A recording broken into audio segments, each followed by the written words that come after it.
bendiga. Un saludo muy cordial para todos en el nombre admirable de nuestro gran Dios y Salvador Jesucristo.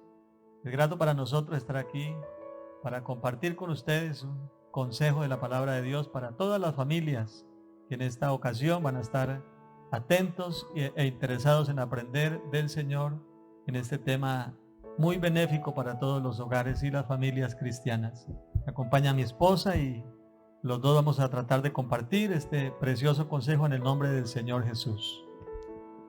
Dios les bendiga, amados hermanos y amigos que están oyendo esta transmisión. Qué alegría poder saludarles, desearles la bendición de Dios para todos ustedes, sus familias, y esperamos que con la ayuda del Señor podamos reflexionar sobre la palabra del Señor y algunos consejos que pueden ser muy útiles en la relación de familia. Vamos a mirar mi familia unida y protegida por Dios. Tomaremos como texto de iniciar el Salmo 133, versículo 1 en adelante, salmo muy conocido por todos, y dice: mirad cuán bueno y cuán delicioso es habitar los hermanos juntos y en armonía. Es como el buen óleo sobre la cabeza, el cual desciende sobre la barba de Aarón, y baja hasta el borde de sus vestiduras, como el rocío de Hermón que desciende sobre los montes de Sión, porque allí envía Jehová bendición y vida eterna. Entonces, hermanos, este versículo nos habla de la importancia de la unión, la importancia de la armonía, porque allí envía el Señor la bendición y la vida eterna. Miraremos, queridos hermanos, acerca de la importancia y qué es lo que todos nosotros buscamos: estar unidos y contar con el bienestar en la pareja. Miraremos algunos requerimientos que se hacen necesarios de parte nuestra para el bienestar y también la intervención de Dios. Estaremos mirando la importancia de la intervención divina para el bienestar de nuestros hogares. Empecemos hablando de lo que se requiere para que haya una familia unida y tenga bienestar con respecto a lo que compete en la relación de pareja, hablando del cónyuge, el esposo y la esposa. Y quiero partir de un principio muy importante, muy necesario, y es el no olvidar el compromiso. Nosotros hoy en día vivimos en una cultura, en una sociedad donde se ha perdido el valor de la palabra. A muchas personas ya les da temor hacer un negocio, llegar a un acuerdo de palabra. Ya según la sociedad eso ya no se usa, ya no funciona, porque la palabra del ser humano ha perdido valor. Bueno, pero eso es la cultura y la sociedad. Pero dentro del ámbito cristiano, nuestro contexto como hijos de Dios, no podemos caer en esa misma situación o en esa misma costumbre.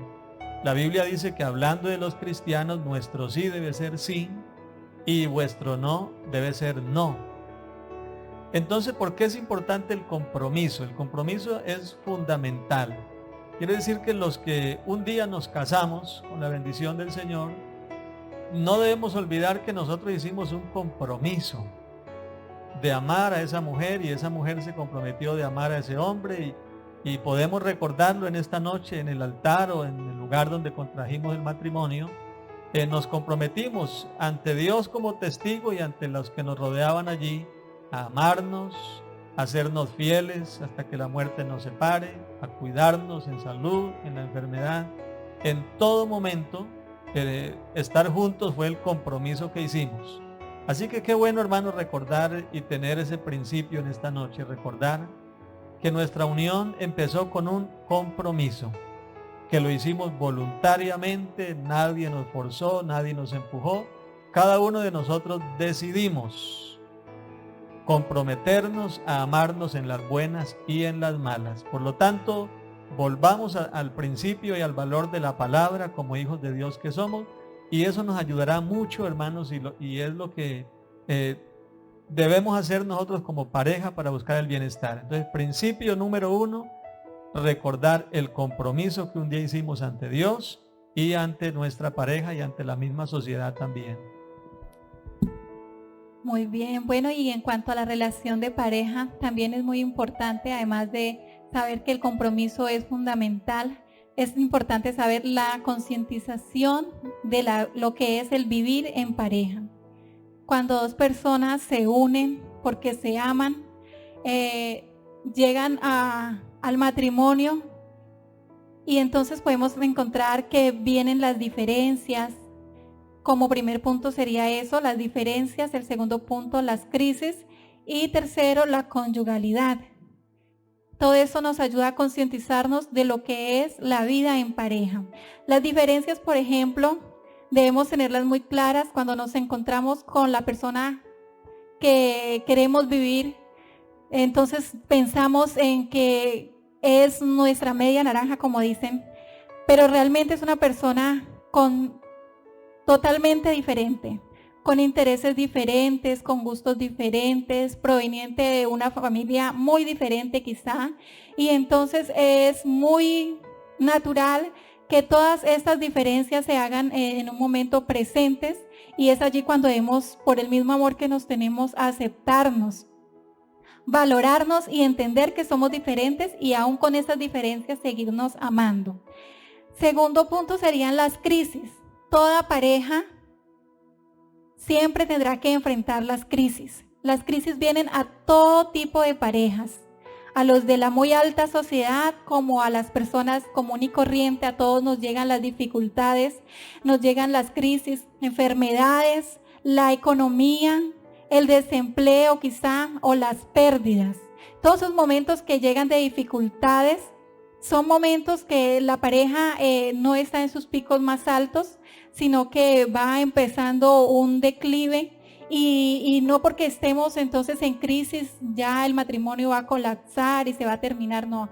Debemos tener conciencia de que el vivir en pareja nos traerá todas estas cosas consigo, las diferencias, las crisis, y también debemos saber la importancia de la conyugalidad. El vivir en pareja es compartir, pasar tiempo con esa persona que amo, porque para eso uno se casa, porque de noviazgo uno cuánto anhela estar al lado de la persona que uno quiere, y las llamadas y por él o por ella toda hora allí juntos, pero resulta que se casan y como que empieza ya un distanciamiento, y el trabajo, y bueno, y tantas cosas que se vienen, y de pronto esa parte de la conyugalidad empieza a perder importancia. Entonces, muy importante tener cuidado de siempre estar compartiendo, de pasar tiempo de calidad juntos, donde se estimulan en el amor, y permitir entonces que con ello vengan todos esos vínculos de apego. Muchas parejas inician sus primeros ciclos de vida de relación matrimonial y no forjan entre ellos una bonita relación. Desde el principio empiezan con distanciamientos, cada cual sálvese quien pueda, y no se dan el interés propio que merece la conyugalidad, no permiten los vínculos, y por eso es que de pronto con el paso del tiempo se ven entonces los resultados. Si la pareja está bien, una pareja que esté bien, con la ayuda del Señor más adelante, y cuando tengan sus hijos, toda esa familia va a tener un perfecto equilibrio con la ayuda del Señor, la familia estará bien. Pero si viven como pareja mal, entonces toda también la familia que venga después o que esté en el momento empezará a verse afectada, porque los cónyuges forman un fuerte lazo que debe estar muy unido para que todo marche bien. Si hay inestabilidad en la pareja, entonces van a fluctuar muchas cosas también que tienen que ver en relación con ella. Sí, es muy importante, hermanos, entonces la concientización de la vida en pareja. Todo esto que mi esposa nos ha aportado, nos ha compartido, porque es importante, hermanos, porque a veces hay personas casadas que quieren seguir viviendo como solteros, o sea, no son conscientes de lo que implicó el hecho de haberse casado. Es allí donde uno debe, permítame decirlo, aterrizar y poner los pies en la tierra y saber que los que nos casamos, ya nos casamos, y que eso implica una cantidad de cosas. No hablamos de cosas negativas, ¿no? De bendiciones, pero que uno debe ser conscientes de que ya tenemos una pareja. Para complementar esto, vamos a hablar de dos principios que le podríamos llamar el principio de la unión y el principio de la separación. En Génesis 2:24 la Biblia dice: por tanto dejará el hombre a su padre y a su madre, y se unirá a su mujer, y los dos serán una sola carne. El principio de la unión nos habla de lo unidos que debemos ser entonces desde el día que nos casamos con esa persona que se convirtió en nuestra pareja. Y la separación nos habla entonces de salir del antiguo nido, digámoslo así, que era nuestra familia de origen. Entonces nos unimos con la pareja para formar una nueva familia y por lo tanto nos desligamos de la antigua familia para formar ahora la nuestra propia. En ese principio de la unión como tal, todo lo que implica estar unidos, entonces tenemos en cuenta la toma de decisiones. Ya el que se casa, cuando era soltero, usted decidía solo. Ahora que es casado, debe saber que eso le implica que las decisiones las debe tomar en pareja. Eso no es que usted el día que quiso vendió la casa y la mujer ni cuenta se dio, no. Todo se decide en pareja.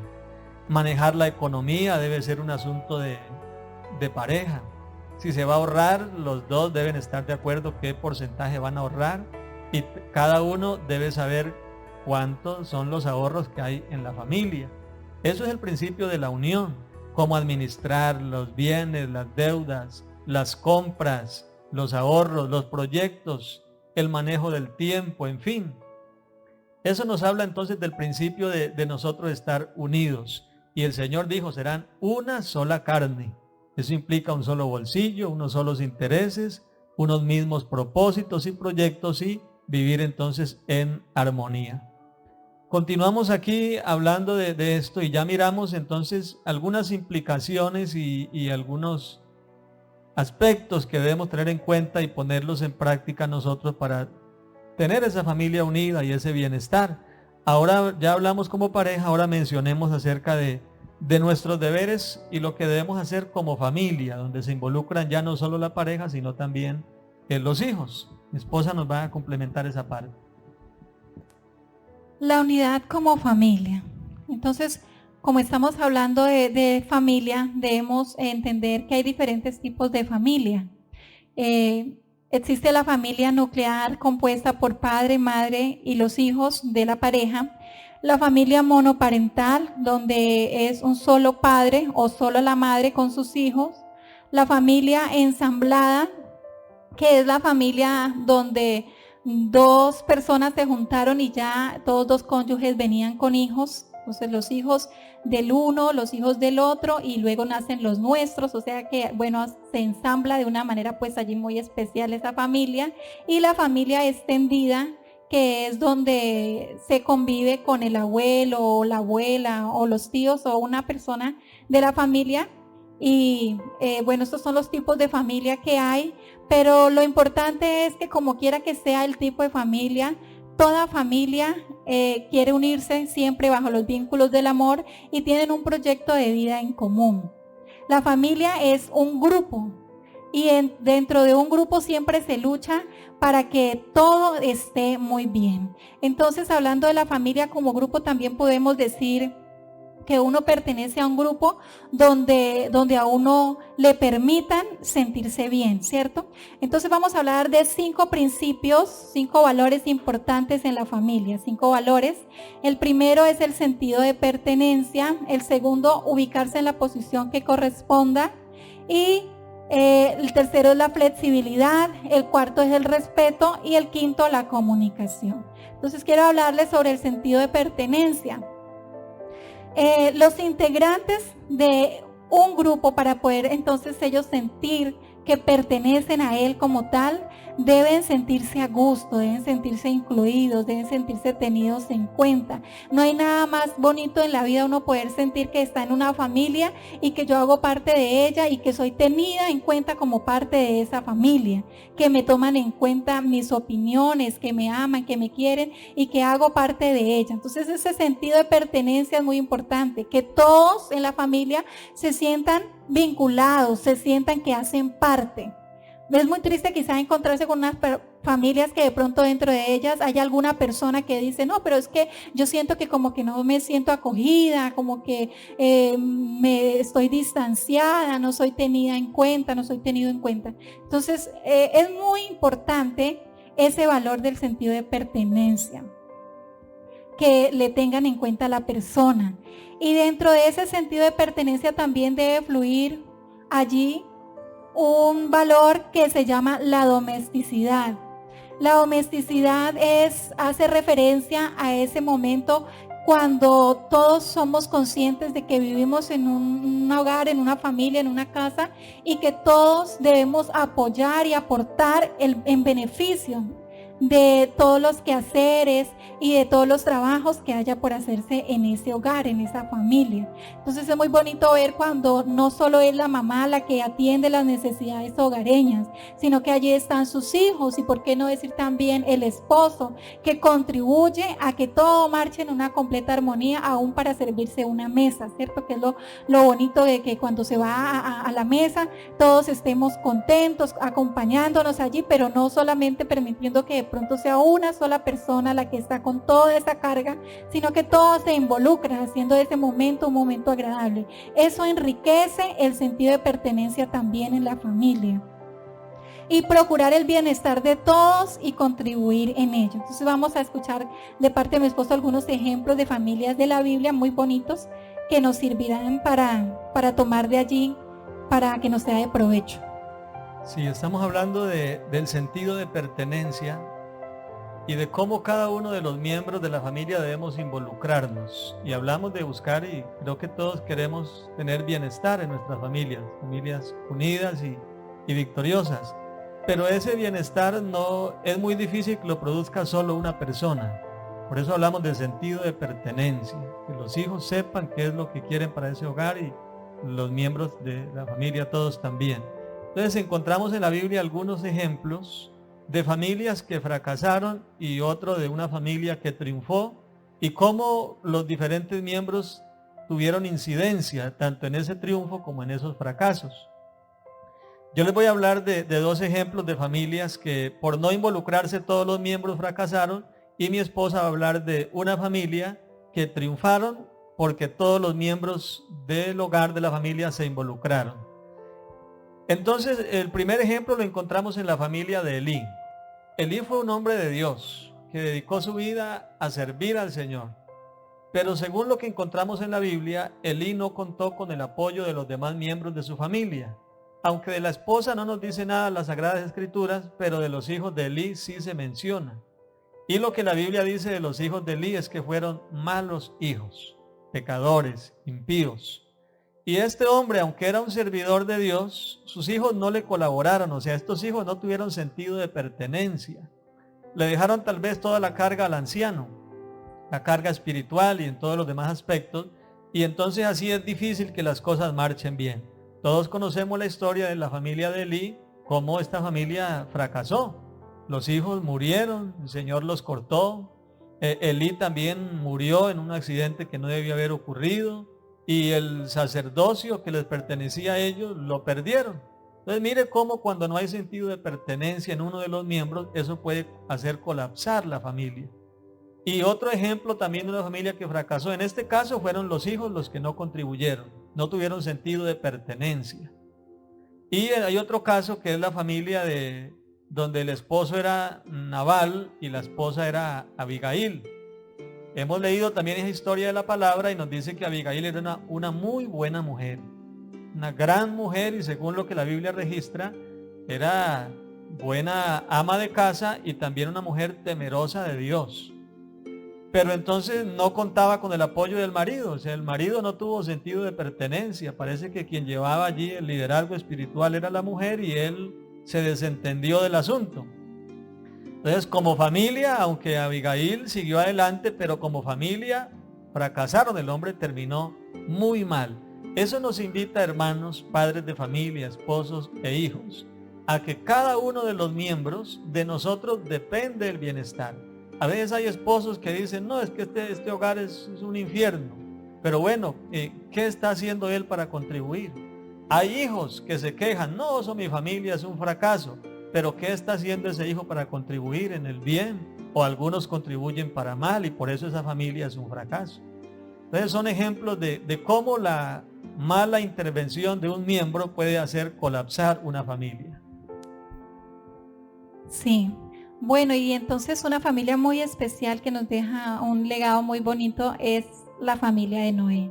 La familia de Noé es una familia muy diferente a las mencionadas anteriormente, porque allí vemos unas personas donde todas se encuentran involucradas, donde todas están haciendo parte de un proyecto, donde todas jalan para el mismo lado, donde todas están allí pendientes los unos de los otros, interesados los unos por los otros, personas con sentido de pertenencia.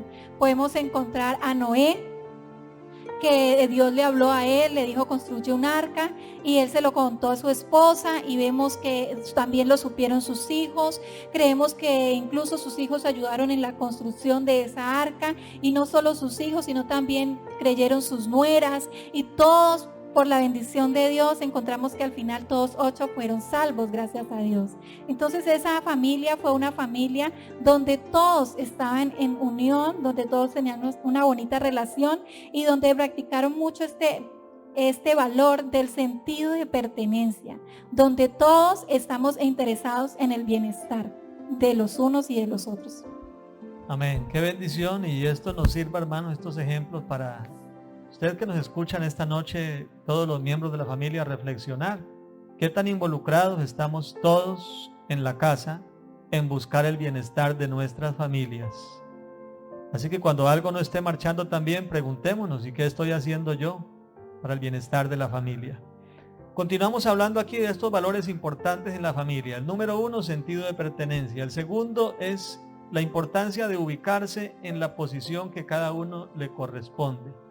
Que cada uno se ubique en la posición que le corresponde, en el lugar que le corresponde. Si es esposo, que actúe como tal.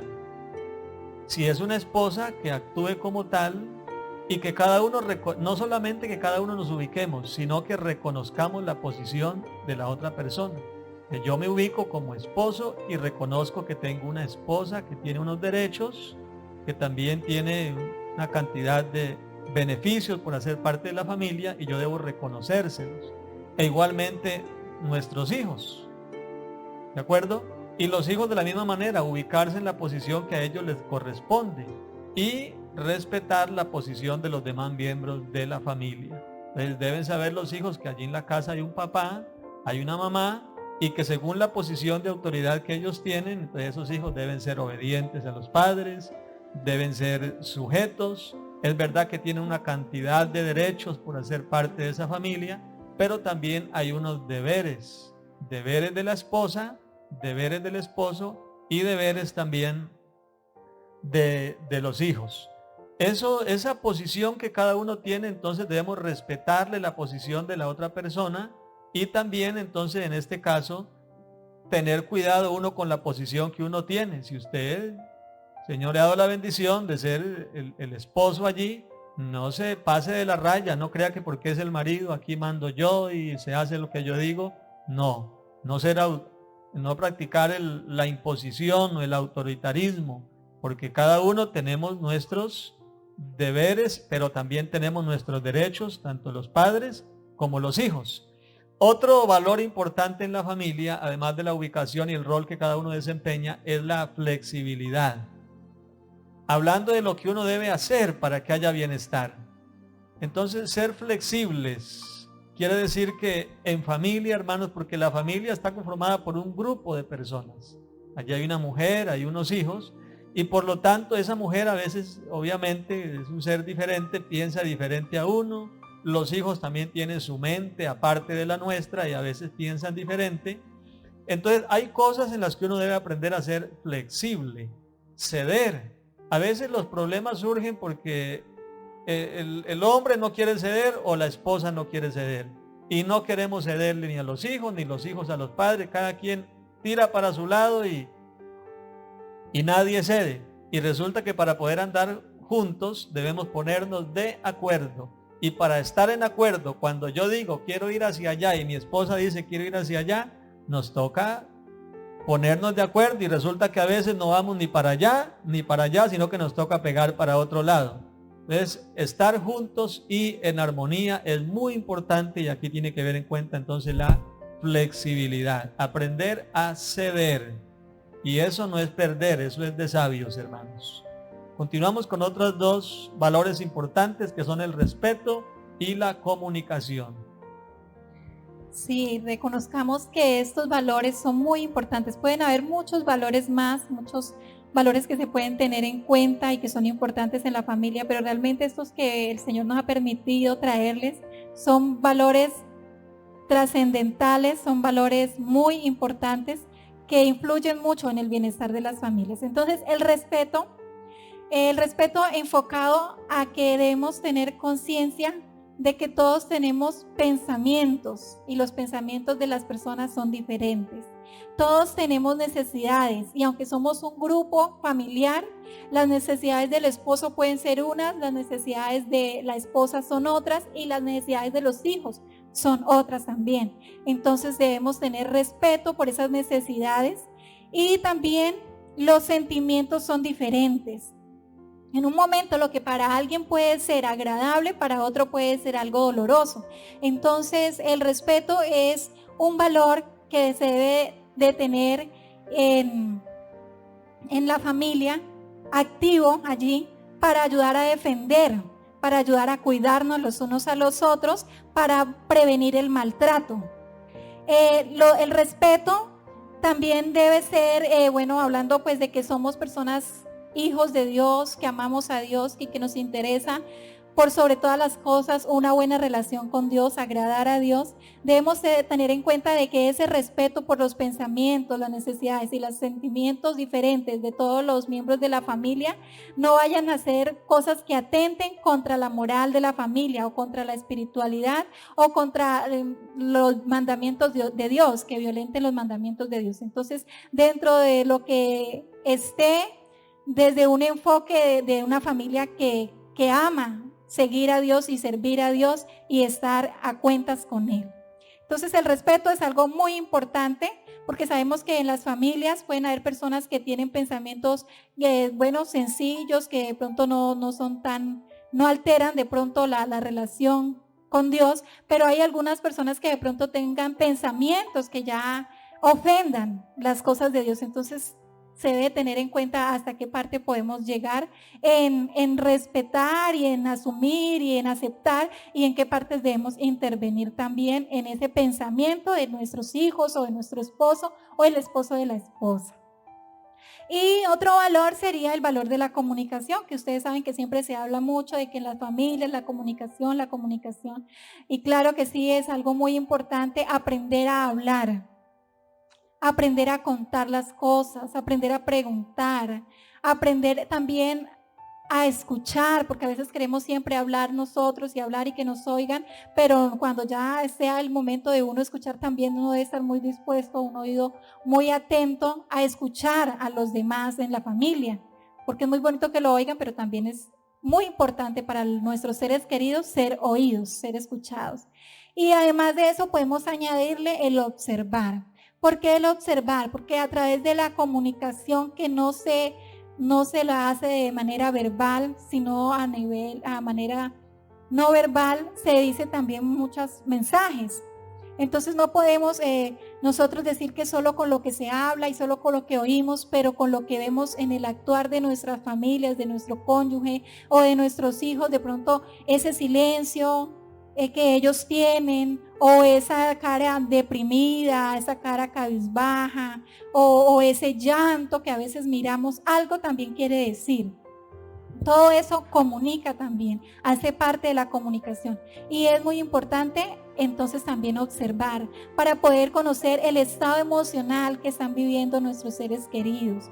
Porque es muy importante analizar cómo se sienten, qué están viviendo, qué les está afectando y poder así entonces hacer la debida intervención para poder ayudarles de alguna manera, que el Señor nos guíe, nos oriente.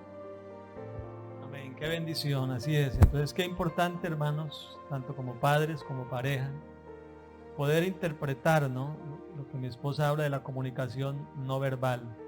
A veces las demás personas ven a una esposa triste y los demás ven eso, y a veces el esposo no mira que su mujer está aburrida, se lo viene diciendo, tal vez no con palabras porque sabe que no la escucha, pero se lo viene diciendo con gestos, un rostro cabizbaja, hace las cosas sin mucho ánimo, algo anda mal. Entonces los esposos debemos ser sabios y saber que eso nos comunica.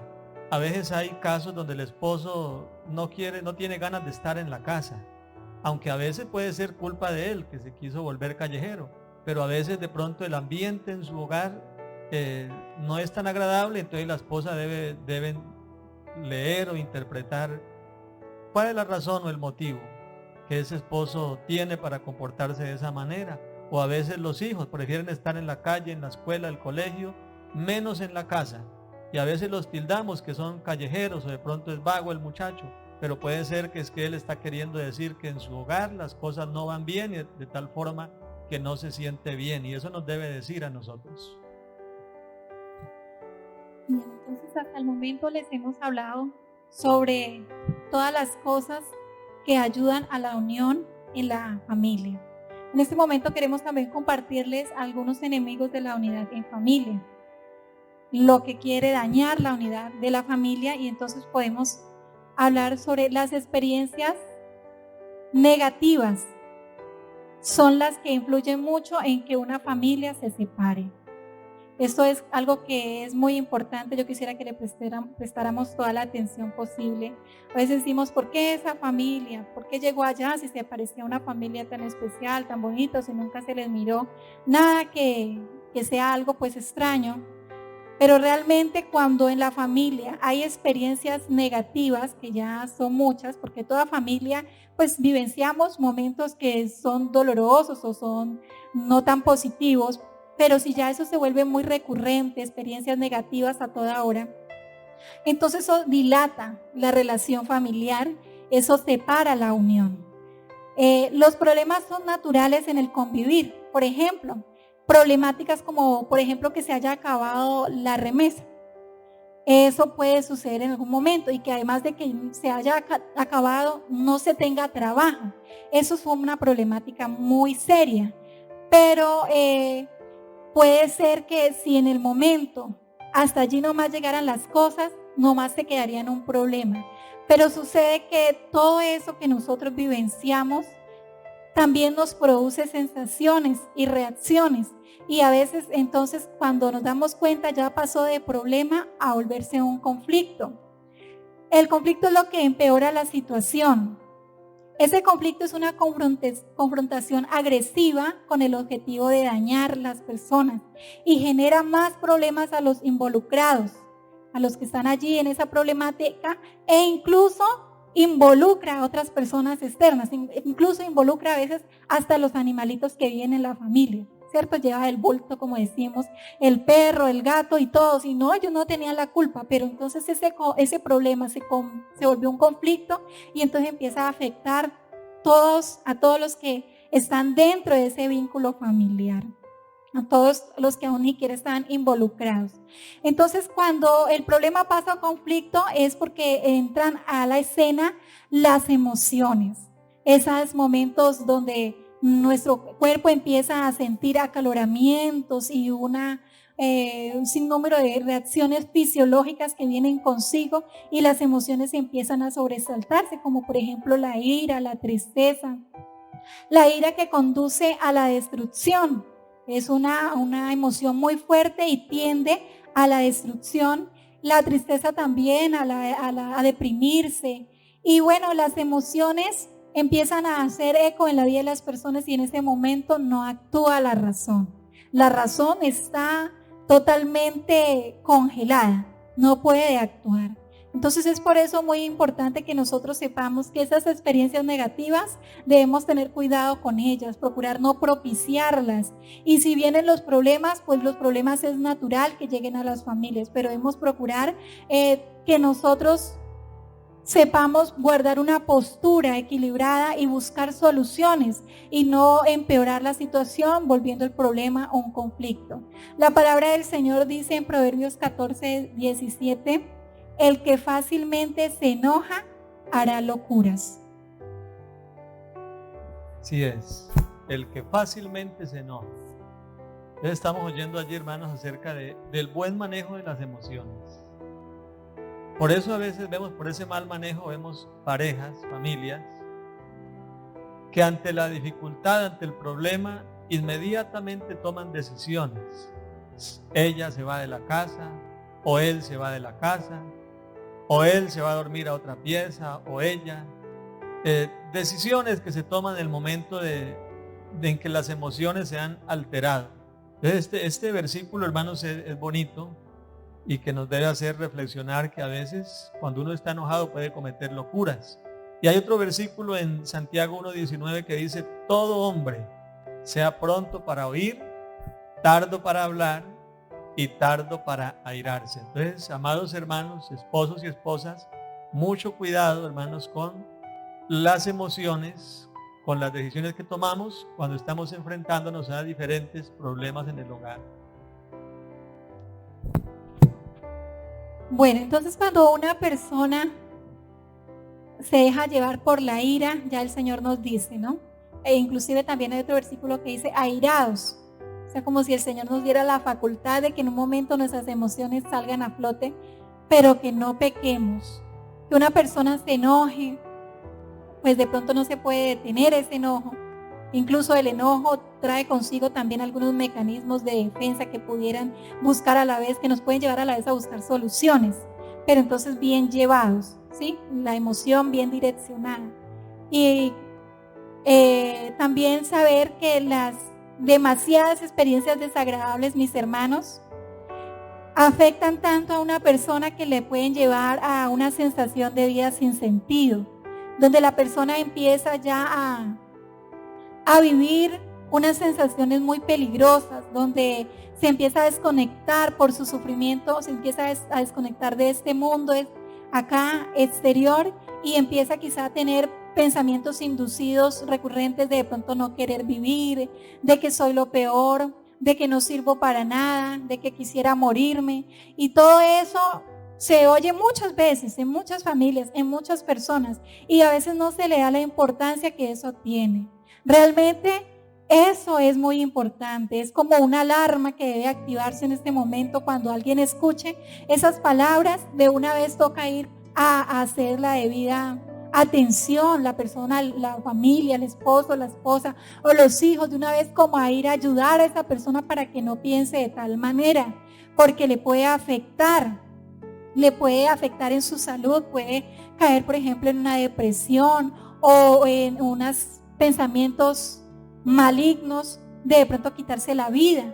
Entonces todo eso puede que llegue en algún momento cuando una persona ha experimentado experiencias desagradables, muy recurrentes, que siempre, ¿cierto? Entonces puede llegar a ese estado, aunque muchas personas llegan a ese estado, aunque incluso teniéndolo todo. Pero estamos hablando en el momento en que llegan las problemáticas, las crisis, los momentos de las experiencias negativas, de tener cuidado de que eso no se vuelva algo tan común en la familia, que a toda hora hayan discusiones, que a toda hora llevándole la contraria a las personas, que a toda hora tratando de pronto de señalar, de cuestionar, de hacerle daño a las personas emocionalmente, o quizá muchos hasta a nivel físico, Dios no lo quiera. Entonces es muy importante saber que demasiadas experiencias desagradables pueden llevar a la persona a pensamientos malos, a pensamientos de desear no vivir. Y además de eso, pensamientos quizá, por ejemplo, muchas familias pareciera que están unidas, que están allí porque, parecieran unidas porque todos están allí dentro de la casa. Pero resulta que algunos están esperando crecer un poco más. Otros están esperando tener a alguien con quien poder irse. Otros están esperando tener un lugar o alguna persona con quien contar. Entonces realmente es muy importante tener en cuenta que las experiencias negativas dilatan y procurar entonces detenerlas, poder suprimirlas, poder procurar más bien que en nuestra familia promovamos las experiencias positivas. Y eso no quiere decir que no haya momentos desagradables, sí, pero que sepamos que esos momentos desagradables solo pueden quedarse en problemas y que no pasen, como decíamos anteriormente, a los conflictos. Amén. Esas experiencias, hermanos, negativas son las que destruyen los hogares, las relaciones, tanto entre padres con hijos, esposo y esposa. Y eso es lo natural, lo normal, todo tipo de relación, una relación de amistad. Las experiencias negativas son las que dañan la unidad. Pueden haber un par de muy buenos amigos, Pero una experiencia negativa muy fuerte destruye amistades. De igual manera la relación de pareja, una experiencia negativa muy fuerte destruye. Hay parejas que se han destruido y a veces dicen, ¿cómo? Si yo oré al Señor y parecía la voluntad de Dios, ¿y por qué ese hogar se desbarató? No es que de pronto no haya sido la voluntad de Dios, no es que estuvo mal que se casen. De pronto no tuvieron cuidado y permitieron o propiciaron momentos recurrentes en cuanto a lo negativo y eso daña, rompe las relaciones. A veces nos encontramos con esposas que dicen, no, ya el amor se murió. O esposos que dicen, ya no siento nada por ella.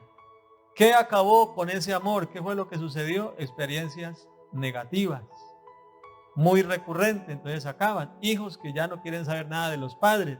¿Y por qué? Hay razones negativas, malas experiencias vividas. Padres que no quieren saber nada de algunos hijos, de la misma manera, han tenido malas experiencias con ellos.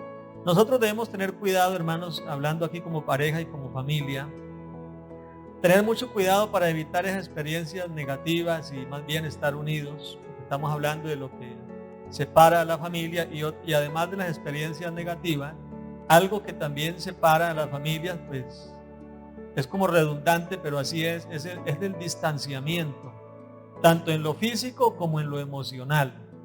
Distanciamiento físico tiene que ver con eso de que a veces uno mira parejas. Les voy a hablar del distanciamiento físico y mi esposa me ayuda con el distanciamiento emocional. El distanciamiento físico es ese que a veces se ve en parejas donde el marido recurrentemente mantiene dejando a la mujer sola. Él se la pasa por allá con los amigos, se va a jugar fútbol, se va a pasar con otro grupo de personas, llega tarde, sale al otro día temprano al trabajo y entonces mantienen muy distanciados físicamente. No salen juntos, nunca se ve esa pareja tomados de la mano, saliendo a la calle, yendo al supermercado. Y si es con los hijos, de la misma manera. Entonces eso le llamamos distanciamiento físico y ese distanciamiento acaba con el bienestar de las familias. Y también además del físico, entonces hablamos del distanciamiento emocional. El distanciamiento emocional es cuando no permitimos vínculos a través de lo verbal y lo no verbal, ¿sí? Por ejemplo, las palabras que se deben usar en las parejas de afecto. Entonces, por ejemplo, podemos decir que cuando, por ejemplo, yo le digo a mi esposo amor, o papi, mi rey, mi vida, venga corazón, ¿cierto? Son palabras bonitas, son palabras que se usan en pareja. Que él llame el esposo a la esposa y le diga, venga mi reina, mi vida, el amor de mi vida, ¿cierto? Son palabras que pareciera para algunas personas locuras, sin sentido, palabras como que, ay, no, eso es como para muchachos.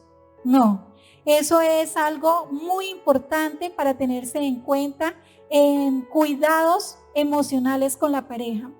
He escuchado muchas veces personas que se quejan, incluso le reclamaban a su cónyuge diciéndole, pero por favor, no me llames solo por mi nombre, dime alguna palabra en diminutivo, algo bonito, dime, por ejemplo, sobre todo sucede en las mujeres. Ella decía, pero es que él nunca me dijo mami, siempre era Ana, ¿cierto? Le decía el nombre cuando le decía el nombre y si no le decía hasta de pronto alguna palabra con desdén, usada de pronto como un apodo o algo para tratarla, sin ninguna suavidad, y como dice la palabra del Señor, ¿no? Que la mujer sea tratada como a vaso más frágil. Entonces mire que todo esto es emocional. Que el esposo a uno le diga mami, o sea, eso es algo como tan bonito que le produce en uno como esa respuesta bonita también a la vez, como dice el Señor, ¿no? La palabra blanda quita la ira incluso. Entonces, eso es lo emocional. En los hijos también, mi bebé, mi tesoro, ¿cierto? Palabras hermosas. Y además de eso, las expresiones físicas que uno puede hacerle, gestuales, ¿sí? Por ejemplo, una carita picándole el ojo, ¿cierto? O de pronto una sonrisita, o una carita maliciosa, ¿cierto? O unas cosquillitas, o cosas así. que lleguen a lo emocional de la persona, hace que la persona tenga una buena relación familiar y haya unidad, se pueda sentir como con confianza dentro de su núcleo familiar, dentro de su hogar. Entonces, pero si no se maneja eso y él por ende entonces se habla del distanciamiento emocional. Entonces cuando no le digo ni te quiero, ni te amo, nunca le digo gracias mi vida, o qué haría yo sin ti, o si nunca le digo a mis hijos cuánto los amo, nunca les doy un abrazo, un besito, no me acuesto con ellos una noche, no les leo un versículo, no le digo lo importante que son ellos para mí, o lo importante que me parece que las necesidades de ellos sean suplidas y que sus deseos sean suplidos, ¿cierto? Como dice la palabra, ¿cómo es? Sus deseos son órdenes, ¿cierto? Entonces, todo eso lleva a un distanciamiento emocional a la persona. Bien importante entonces, hermanos, que el distanciamiento no se habla solo de lo físico. Hay personas que están juntas, pero emocionalmente separadas. Viven en el mismo techo, pero emocionalmente hay una distancia bastante grande que los divide. Así como dice el dicho de algunos, juntos pero no revueltos. Eso no nos debe ocurrir en una familia que buscamos ser cada día más sanos, más unidos y con mayor bienestar. Bueno, también es importante tener cuidado con no ir a rechazar a la persona, ¿no? Porque es verdad que a veces las personas a las que amamos hacen cosas que no están bien, o que no necesariamente no están bien, sino que no nos gustaron. Bueno, pero por lo general lo que no nos gusta es que no, por lo que no está bien. Entonces lo que se debe hacer es rechazar la acción. Por ejemplo, si el hijo dijo una mentira, entonces no podemos decir, ay, es que usted es un mentiroso, es que usted, y empezar a hablar de él como una persona mentirosa que no dice la verdad, sino lo que se rechaza es la acción. Entonces se le dice, vea mi amor, o vea mi hijo, yo quiero decirle que la mentira no está bien. A los padres se les dice la verdad para que aprendamos a tener confianza. Entonces siempre lo que se hace es rechazar la acción, no a la persona, porque eso es algo muy triste, el rechazo. También hablar de la desmotivación que puede sufrir una persona con las malas experiencias, y es, por ejemplo, que le puede inducir también a que incumpla con sus deberes.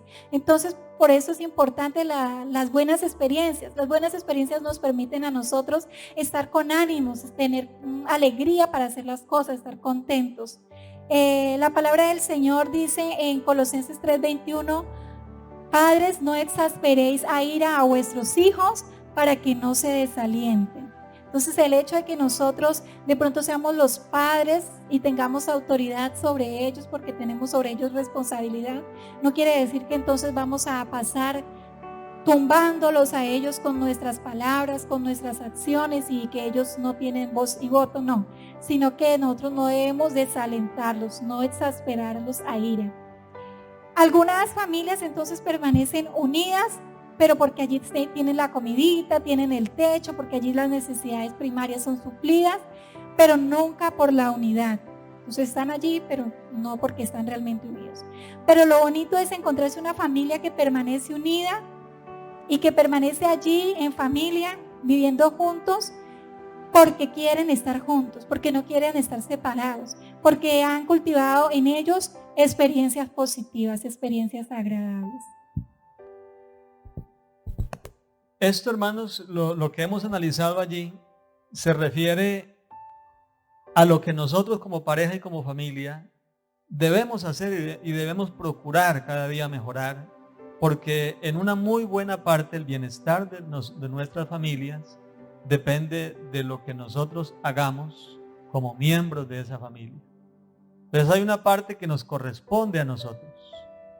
Hay hogares que se han destruido y le echan la culpa a unos, le echan la culpa al enemigo, al diablo. Otros creen que es el Señor el que no los guió. Otros le echan la culpa a la familia, al trabajo, en fin.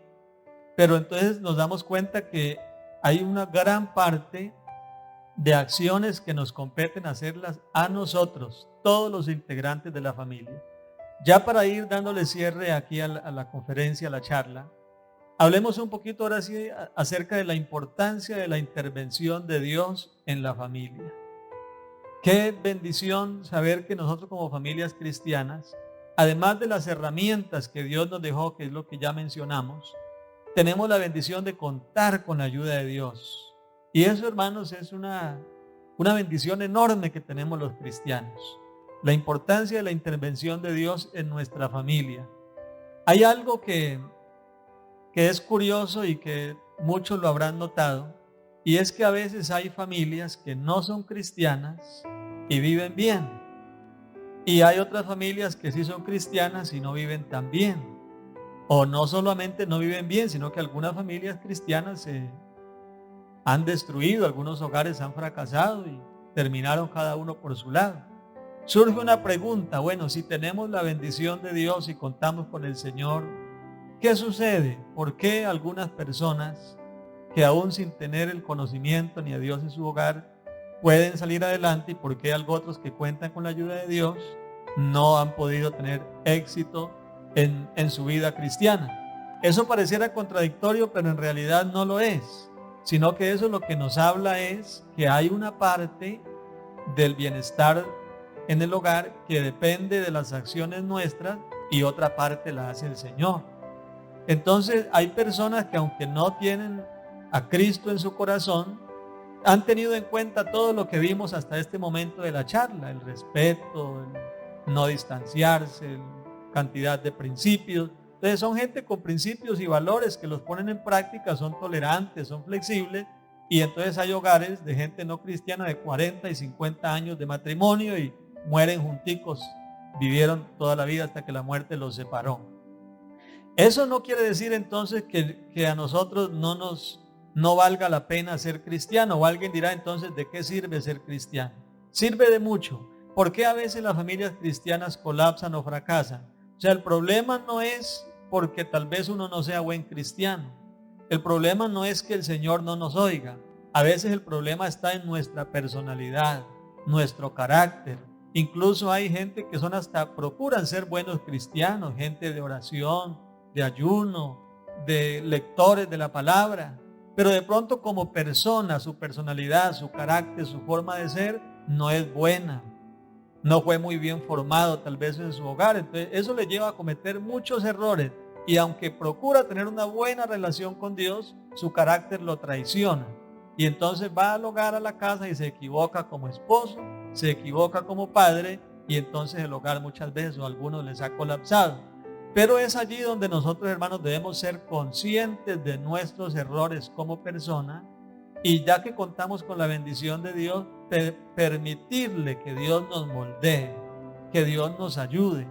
O sea que, hermanos, para triunfar en el hogar, no solo basta con procurar tener una buena relación con Dios, sino que si hay demasiados errores en nosotros como personas para afrontar la vida de pareja, no solamente decirle, Señor, dame dones, dame ministerio, sino, Señor, moldea mi carácter. Y eso es lo que a veces no todos lo hacen. Por eso les va bien en la iglesia y de pronto mal en la casa, porque de pronto se centraron solo en la parte espiritual y se olvidaron de la parte personal, que es la que les va a servir de mucho a la hora de vivir en pareja y vivir en familia. Entonces, mis hermanos, tener a Cristo en el corazón nos da una ventaja enorme.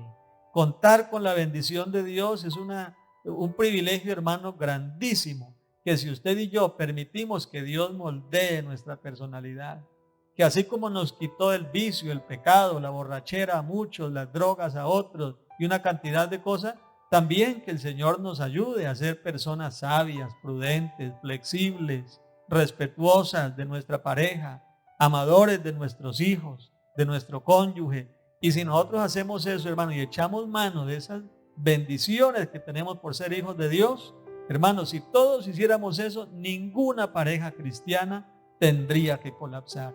Ninguna pareja, ningún hogar cristiano debería destruirse. Porque es que además de los esfuerzos humanos que todos los seres humanos podemos hacer, hermano, usted y yo como hijos de Dios tenemos la bendición de la dirección del Señor. Hay un texto en San Mateo 16, 26 hablando, porque de pronto a veces nos encontramos con personas que dicen, no, si yo para vivir bien en familia no necesito al Señor. Yo no soy evangélico y yo vivo bien. Y el otro que es evangélico vive mal. Pero es que recuerde que nosotros no somos evangélicos solo para vivir bien en pareja, sino que lo somos en primer lugar por la salvación de nuestra alma. El vivir bien en pareja es importante, pero es secundario. Hay un texto que dice, ¿qué aprovechará el hombre si ganare todo el mundo y perdiere su alma? Entonces a esa pareja de amigos que de pronto vive bien y que tal vez cree que por eso no necesita el evangelio, el Señor dice, ¿de qué le servirá que viva bien si de pronto al final pierde su alma? O sea que al fin de cuentas, hermanos, nosotros seguimos con ese gran privilegio de que aunque de pronto no seamos las más excelentes personas, lo tenemos a Él y tenemos la salvación, y además de tener la salvación, la ventaja de que podemos decirle al Señor que nos haga personas más excelentes para poder vivir de una manera victoriosa como esposos, como esposas las damas y como padres nosotros y como hijos también los hijos.